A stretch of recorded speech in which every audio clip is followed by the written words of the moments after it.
Karen slapped student for bumping her purse, didn't know the principal was standing behind her. The school halls buzzed with the usual chaos of parent-teacher conference day. A mixture of nervous students, stern-faced parents, and teachers juggling appointment sheets and lukewarm coffee. The main corridor was packed shoulder to shoulder, the tile floors echoing with the shuffle of footsteps and overlapping conversations.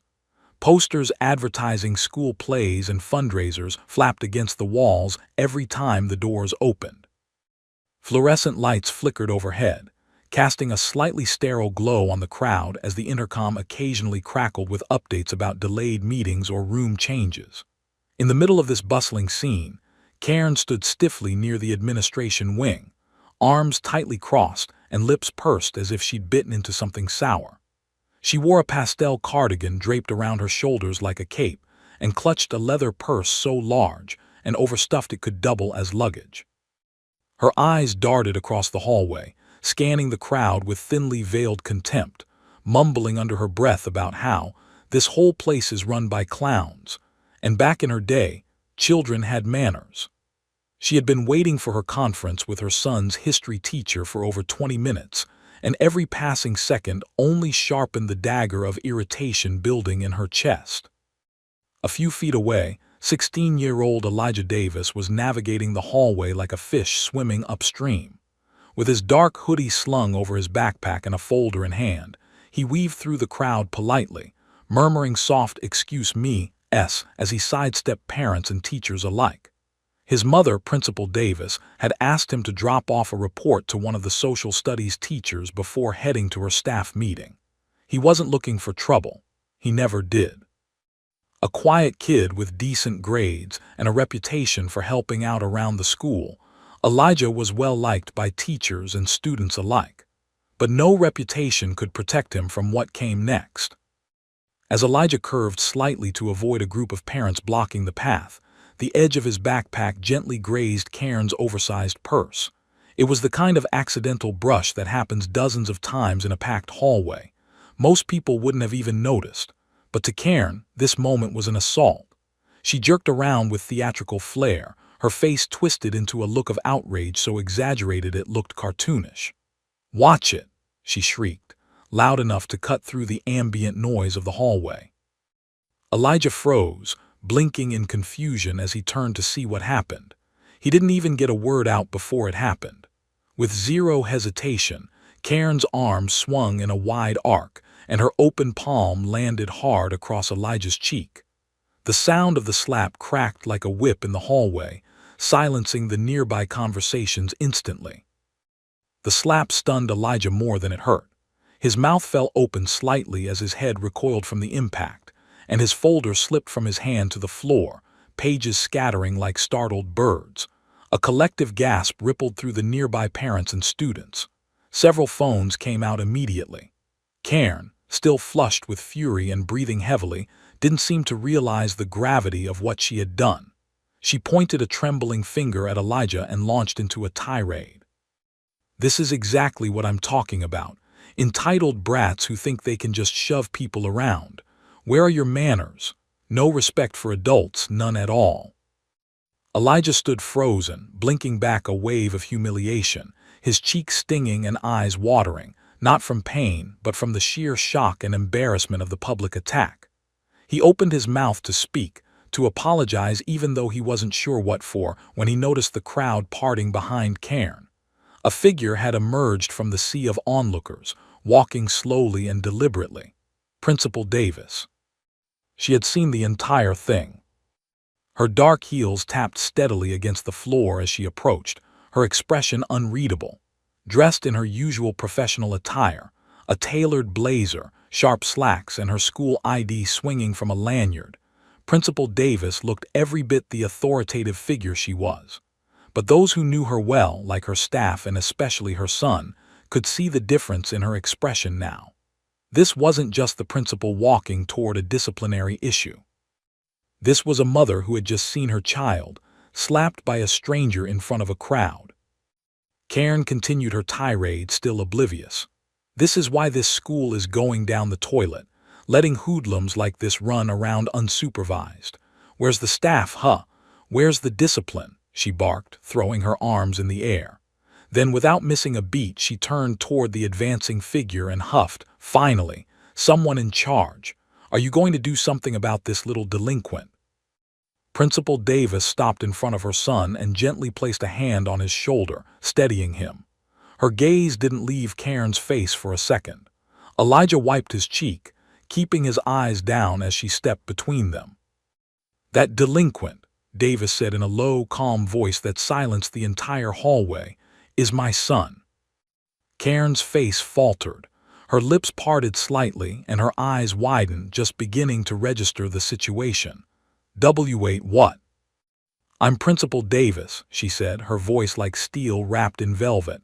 "You just struck a student in my school. My student, my child." Karen took an involuntary step back. "No, he hit me first. He ran into me. With his bag, it was self-defense. I was startled." Multiple witnesses began speaking up all at once. A teacher from the English department, a cluster of seniors with their phones still rolling, even a fellow parent. All attested that Elijah had done nothing wrong, that it was a simple accident, and that Karen had reacted violently without provocation. Davis raised one hand to quiet the crowd. "We'll be handling this in accordance with district policy," she said, her eyes never leaving Karen. "Security is on the way.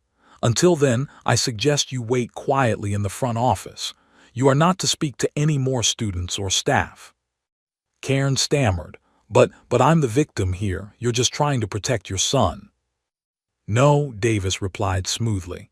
"I'm protecting all my students, starting with the one you just assaulted."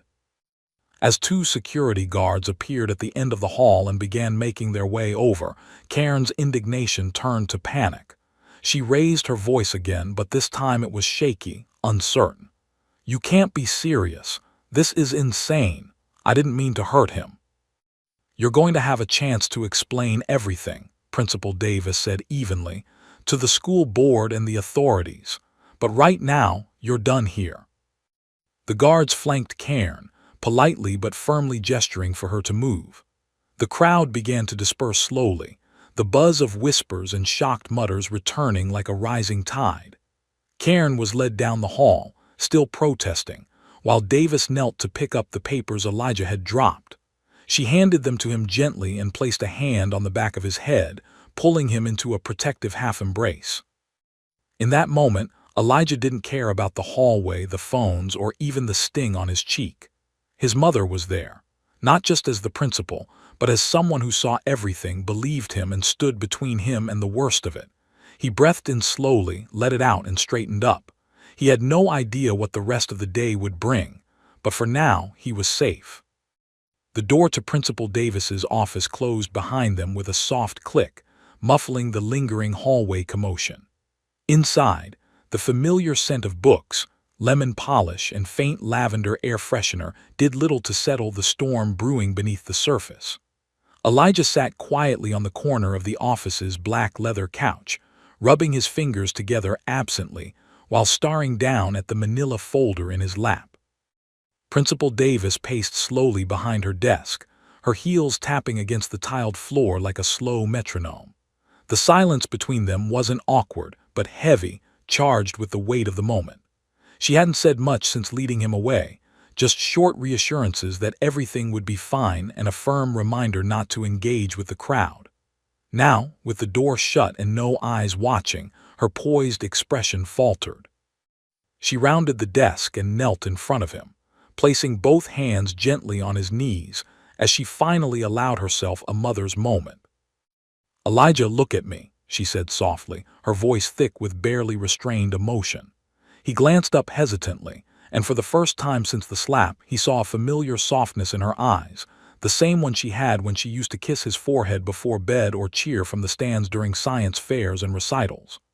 "Are you okay?" she asked, her thumbs gently brushing over the fabric of his jeans as she studied his face for any sign of real injury. He nodded quickly, but she wasn't convinced.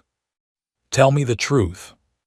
"It didn't hurt that bad," he finally said, though the redness on his cheek and the tremble in his voice betrayed more than he let on. "I think I was more embarrassed. Everyone saw it. Some people were recording. Her expression tightened at that, not with anger at him, but with a slow-building fury at the situation, at the woman who dared lay a hand on her son in front of half the school. Davis rose to her feet, straightening her blazer with the practiced precision of someone slipping back into the armor of professionalism, but her eyes still burned with a quiet fire. "There's already a copy of the footage on the staff chat," she said with a controlled breath. "Several teachers witnessed the incident. We have full security camera coverage. You didn't do anything wrong, Elijah." "I know," he muttered, his gaze drifting back down to the folder in his lap, though his shoulders had relaxed slightly under her words. Outside the office, the hum of the school day began to resume its rhythm, though noticeably more subdued. Parents whispered to each other in tight little knots, students nervously compared footage on their phones, and teachers tried to carry on their conferences while keeping an ear out for updates. Cairn, meanwhile, was seated in the small waiting room near the front office, arms crossed and face flushed with a mixture of rage and humiliation. She had demanded a phone call to her husband, insisted on speaking to the school board immediately, and even threatened legal action for what she called blatant mistreatment. The front desk receptionist, long accustomed to parental meltdowns, simply smiled politely and informed her that security, footage, and written statements were being compiled for formal review. Back in her office, Davis had begun typing a report, her fingers flying across the keyboard while Elijah quietly scrolled through his messages. Several friends had already texted him, a few expressing disbelief, others offering awkward attempts at humor to lighten the mood. One message stood out, from Layla, his lab partner, who simply said, "You handled that like a boss. Don't let her get in your head." A faint smile flickered on his lips at that, and for a brief moment, the shame he'd felt began to melt away. Davis glanced over at him as she hit save on the initial report. "We're going to file this as a formal incident of assault on a student by a non-staff adult," she said, keeping her voice even. "The school board will be notified by the end of the day. She may face criminal charges depending on the final review." "She'll probably try to twist it all," Elijah said, his voice bitter for the first time. "Say I provoked her, or lied." "She can try," Davis replied firmly, "but facts don't bend to her entitlement, not when we have half a dozen witnesses and video evidence." She leaned back in her chair, folding her hands in her lap as she studied her son again. "You didn't retaliate. You didn't yell or escalate. You stayed calm. I'm proud of you for that." Elijah shrugged slightly. "Didn't feel brave, I just froze." "Freezing is better than doing something that could have made this worse," she said. "You did the right thing. That matters."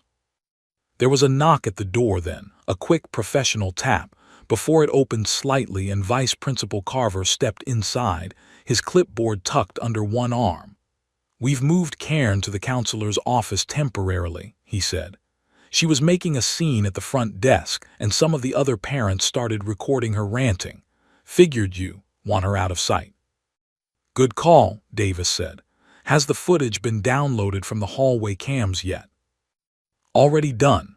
Officer Ramey from school security is reviewing it with the district liaison," Carver confirmed. "Also, Ms. Watkins from the English department just emailed her written statement. Matches what the kids recorded. Elijah barely touched her bag and she slapped him without hesitation." "Good," Davis said, a sharp nod punctuating the word. "We'll get statements from the others and call the district legal team after lunch." Carver glanced at Elijah, offering a small nod of respect before ducking back out. Davis turned her attention to her son again. "You're free to go home if you want. No pressure to stay here today." He hesitated. "I think I'll stay, at least until lunch, just want to feel normal." She smiled at that, her chest tightening with pride and empathy. "Okay, but if you change your mind, just say the word." Elijah stood and adjusted the straps on his backpack, more from habit than necessity. As he opened the office door, he paused and looked back at his mother. "Thanks, Mom." Davis softened at the word. It wasn't often he called her that during school hours, Usually it was Principal Davis, out of respect and routine. But now, in that single word, was the reminder that behind the title and authority, she was still just his mom. She nodded once, warmly, and watched him disappear into the hallway. As the door shut again, she exhaled slowly, then picked up her phone and dialed the district office. This wasn't over, not by a long shot. Karen had picked the wrong student at the wrong school, with the wrong mother standing behind him. By early afternoon, the school had settled into a strange sort of rhythm, one not quite normal but determined to appear so. Whispers lingered in the corners of every hallway, students moved with heightened awareness, and teachers tried to refocus their classrooms despite the storm that had passed through only hours earlier. Phones buzzed discreetly as footage of Karen's outburst continued to circulate, gaining traction beyond the school walls. Some videos were slowed down, captioned, and even set to dramatic music, transforming a painful moment into viral spectacle. But while students chuckled nervously and parents gossiped in corners of the parking lot, inside the administrative wing the mood was anything but humorous. Principal Davis sat at her desk surrounded by statements, dozens of them, from teachers, students, and parents who had witnessed the altercation. The evidence was overwhelming. There was no ambiguity, no blurred lines. Karen had assaulted Elijah without provocation in full view of a hallway packed with witnesses. Davis flipped through the stack one more time, her jaw clenched tightly. Her professional veneer remained in place, but beneath it was a slow-burning fire she hadn't quite managed to smother. Across the hall, Karen sat in the counselor's office, arms crossed so tightly her nails dug into her sleeves. She had abandoned any pretense of humility, now fully immersed in her own narrative. She ranted about how the school was out of control, how the students were dangerous and disrespectful, how she had been physically threatened. The counselor, Mr. Hayes, had long since stopped trying to reason with her, and now simply offered noncommittal nods and vague affirmations while secretly recording timestamps for the eventual incident report. Karen had called her husband from the office phone earlier, loudly demanding he call the school district, and threatened to sue. She claimed she'd been targeted and accused the principal of using her authority to protect her own and silence dissent. Her story had already started to evolve, details shifting to suit her narrative as she fought to reclaim control of the situation. But with every exaggerated claim, every theatrical sigh, and every self-pitying declaration, she only dug herself deeper into the hole she refused to acknowledge. Meanwhile, Elijah sat in the cafeteria with a few of his close friends, doing his best to ignore the stares and whispers. The sting on his cheek had faded, but the emotional residue remained. He didn't like being the center of attention, didn't know how to carry the weight of other people's curiosity. Still, he appreciated the quiet support, Layla sitting beside him without asking questions, Marcus cracking lame jokes to make him smile, and Rachel gently sliding her fruit cup onto his tray without a word. It wasn't much, but it helped. For all the noise online and in the halls, his friends knew how to sit in the silence with him, and that was worth more than any apology from a stranger.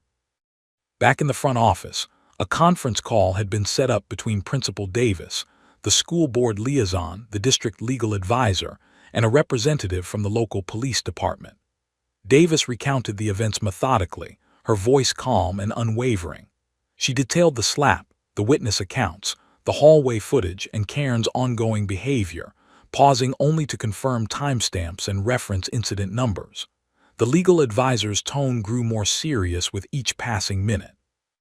He informed Davis that, based on preliminary reviews, Karen's actions constituted misdemeanor assault on a minor and criminal trespass if she refused to leave school property once asked. He advised immediate filing of a restraining order barring Karen from all district campuses and confirmed that the footage and witness statements would support a formal complaint with the police. Davis nodded through it all, mentally filing each next step like boxes to be checked.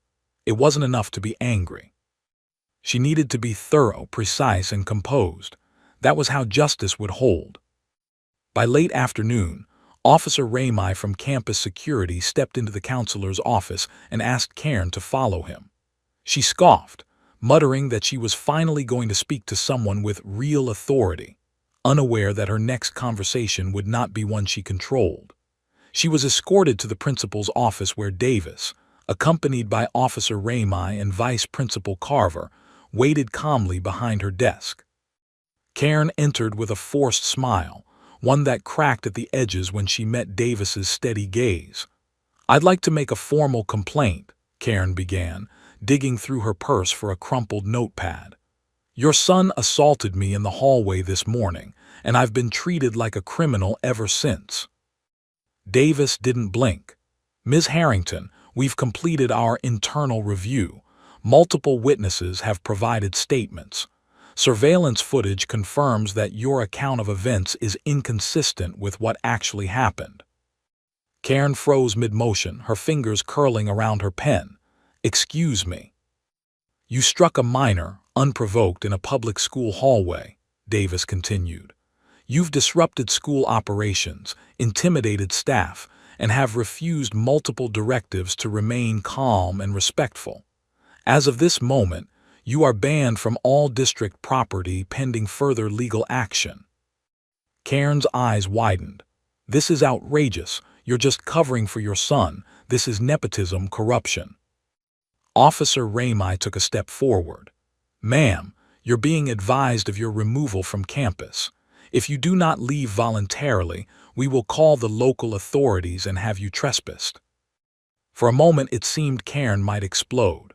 Her chest heaved, her knuckles whitened, and her eyes flicked around the room like a cornered animal. But something in Davis's expression, cool, unflinching, and absolute, snuffed the fire in her voice before it could ignite. She stood stiffly, smoothing her cardigan and lifting her chin as if to reclaim dignity that had long since slipped through her fingers. "You'll be hearing from my lawyer," she hissed. Davis didn't reply. She simply turned to her computer and began typing the official incident report as Karen stormed out, followed closely by Officer Ramey. Later that evening, as the sun dipped behind the school building and the last of the parent-teacher conferences wound down, Davis sat alone in her office, rereading the finalized file. The day had been exhausting, emotionally and mentally, but it had also been clarifying. There was no more room for ambiguity, no space left for he said, she said. The truth had been documented, reviewed, and supported by everyone who mattered. She saved the file one last time, leaned back in her chair, and allowed herself a moment to breathe. Across town, Karen sat fuming at her dining room table, her phone blowing up with texts from friends forwarding links to the footage now circulating online. Her son, mortified, had locked himself in his room. Her husband, trying to keep his job, had advised her to stay quiet until they could consult a lawyer. But Karen couldn't stop herself. She posted a long Facebook status detailing her ordeal, painting herself as a victim of political correctness and school corruption. But within minutes, comments rolled in, some supportive but most condemning. The tide had already turned.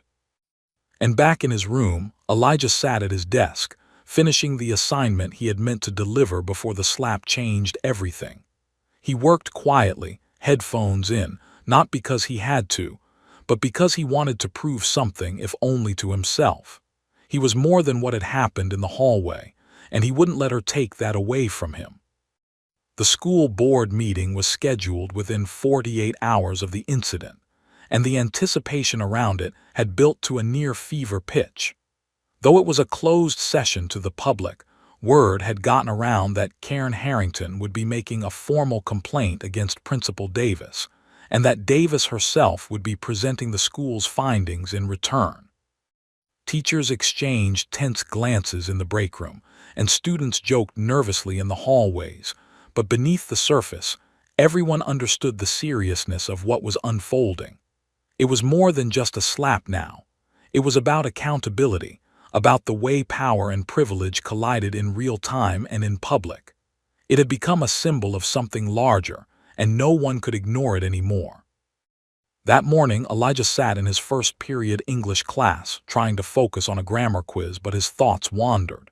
He could feel the attention on him even though no one said anything. Every eye that glanced his way carried questions, sympathy, or barely disguised curiosity. He didn't blame them. He would have been the same in their shoes, but it didn't make the stares any easier to bear. He kept his head down, finished his quiz, and handed it in without a word. He had no control over what was going to happen today, but he knew one thing: he wouldn't let it break him. Meanwhile, across town at the district office, the boardroom filled slowly with a mix of stoic officials, district lawyers, and administrative representatives. At the head of the table sat Superintendent Carson, a broad-shouldered man with silver hair and the kind of voice that commanded attention without ever needing to raise it. Beside him sat the district legal advisor, tablet in hand and jaw set tightly. Karen arrived 10 minutes early, accompanied by her husband, Richard, and a smug-looking man in a beige suit who introduced himself as her attorney. Karen wore a navy blue blazer and a silk scarf around her neck, the very picture of manufactured grace. But her eyes darted around nervously, and the moment she saw Davis enter the room, her spine stiffened with resentment. Principal Davis walked in calmly, her blazer pressed and her face unreadable, carrying a black binder and a USB stick. She acknowledged the room with a quiet nod and took her seat at the opposite end of the table. Elijah wasn't with her. She had insisted he stay home today, and he hadn't argued. It was her battle now. Superintendent Carson opened the session with brief formalities before giving Karen's attorney the floor. The man stood, adjusted his cuffs, and launched into a speech about concerned parents, overreach of authority, and emotional distress. He painted a picture of Karen as a protective mother reacting instinctively to a perceived threat, blaming the school's crowding, lack of supervision, and a so-called culture of disrespect among students. Karen nodded along solemnly, her hands folded on the table, occasionally dabbing at the corner of her eye with a tissue as her attorney described her as traumatized and unfairly vilified. When he concluded, the room remained quiet for a moment, as if everyone were giving Karen's version of events a final moment to exist before reality dismantled it. Then Davis stood. She didn't raise her voice, didn't rush, didn't dramatize. She simply plugged in the USB and projected the security footage on the wall. The moment played clearly: Elijah brushing past Karen, Karen spinning around, and the slap, a sharp, undeniable blow across his cheek. She followed the video with clips from students, phones that showed Karen screaming about entitled brats and kids needing discipline. Davis read aloud 3 witness statements, all from unrelated individuals, including one from another parent who had been there with her own child, and described the incident as unprovoked and horrifying. She then presented Karen's outburst in the counselor's office and a recording from the front desk of her threatening to sue unless the principal was fired.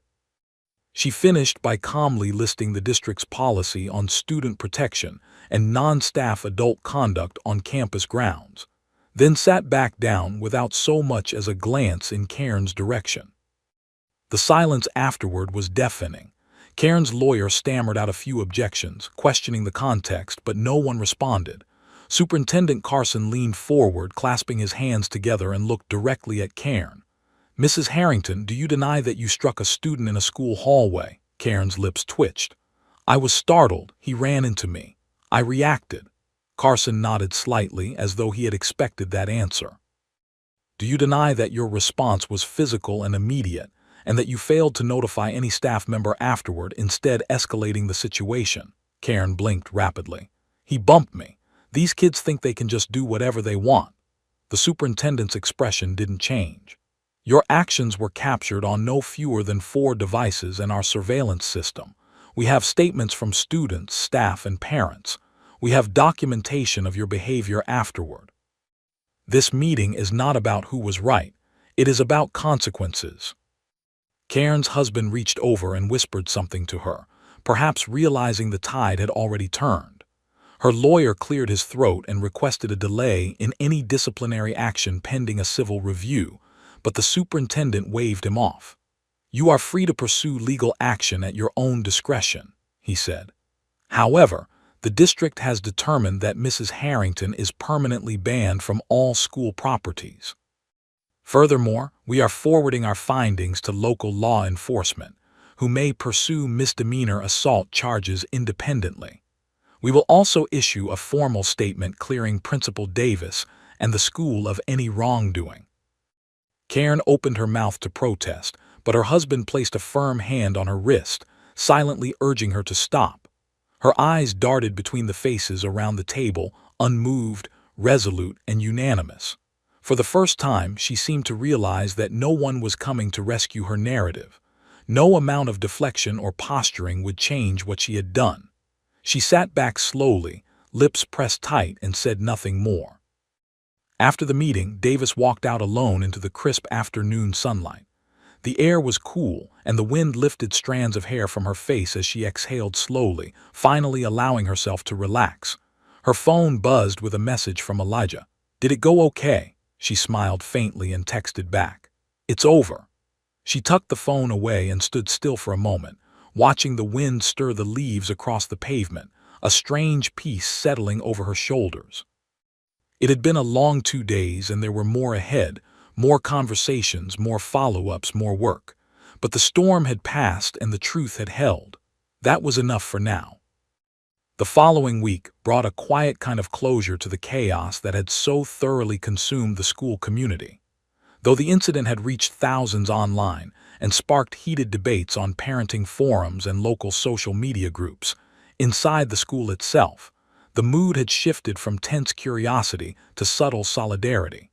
For once, there was no lingering ambiguity or whispered speculation about what had happened. The evidence had been clear, the consequences decisive, and now everyone was moving forward in their own way. Students had stopped pointing or whispering around Elijah in the halls. Teachers made small gestures of kindness, extra time on assignments, a quiet nod of encouragement, a hand on his shoulder as they passed. It wasn't pity, it was respect. He had endured something traumatic, something unfair, but hadn't lashed out or spiraled. He had walked through it with dignity. And in a school full of eyes that noticed everything, that mattered. Elijah sat on the steps outside the science building during lunch, legs stretched out in front of him, the warm sun pressing down on his back as he scrolled through his phone.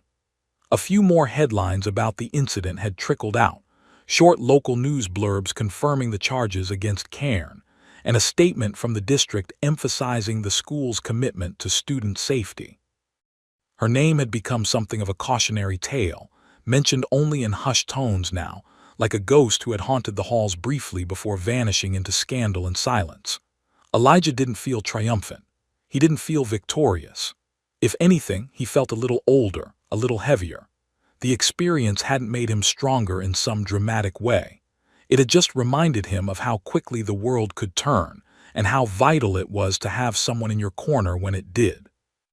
Layla dropped down beside him without a word, opening a granola bar and offering him half.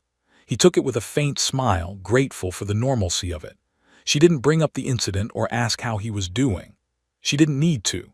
Her presence, steady and unchanging, was its own kind of comfort. They ate in silence, the soft noise of the quad around them, distant laughter, birds chirping, and the occasional shriek of a soccer whistle from the field nearby. After a moment, she spoke without looking at him. "You know, the way your mom handled that, it was kind of badass." Elijah let out a short laugh, more air than sound.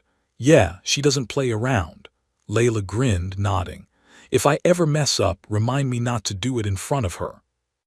Inside the school building, Principal Davis reviewed her inbox, replying to parent emails and administrative requests, trying to reestablish the routine that had been so thoroughly disrupted. Her door was open, as it always was, a quiet signal to her staff and students that she was accessible. She had returned to her normal rhythm with clinical precision, meeting deadlines, hosting meetings, and attending classroom observations. But beneath the surface, there was a new tension in her spine, a new awareness of how vulnerable even the most controlled environments could be. She had spent her entire career building this school into a place where students felt safe, where faculty felt heard, and parents felt included. The slap hadn't just been an attack on her son, it had been an attack on everything she stood for as an educator. And though the legal and administrative chapters had closed, the emotional impact lingered. But she didn't let it shake her. If anything, it deepened her resolve. The work was never finished, but now it felt more urgent, more personal than ever before. Later that afternoon, she found Elijah waiting outside her office, leaning against the wall with a quiet expression. She paused in the doorway, tilting her head. "Everything okay?" he nodded, pushing off the wall. "Yeah, just figured I'd walk home with you today." She smiled softly, closing her office door behind her. "That'd be nice." They walked together through the halls, the building growing quieter as students filtered out. Lockers slammed shut, teachers called out reminders about homework, and the janitorial staff began their slow end-of-day sweep. The hallway where it had all happened looked no different now than it had before, just another stretch of tile and lockers, neutral and unassuming. But Elijah couldn't help glancing at the spot, just for a second, before shaking his head and walking on. Outside, the late afternoon sun cast long shadows across the sidewalk, and the neighborhood around the school buzzed with life, cars passing, kids on bikes, birds rustling in the trees. They walked side by side, not saying much, the silence between them warm and easy. After a few blocks, Elijah glanced at her. "Do you think people like her ever change?" Davis considered the question carefully. "Sometimes, if they want to, but people like that usually don't think they're the problem. And that makes change difficult." He nodded slowly, chewing on the thought. "Still feels weird, all of it, like it happened in someone else's life." She looked at him, really looked at him, and saw the weight he carried, even in his stillness. "I know it's a lot. I wish I could have shielded you from it, but I'm proud of how you handled yourself. You didn't let her define you." They reached the corner near their street, and Elijah paused, watching a group of elementary kids playing on the corner, laughing and chasing each other without a care in the world. It struck him how fragile that innocence was, how easily it could be shattered.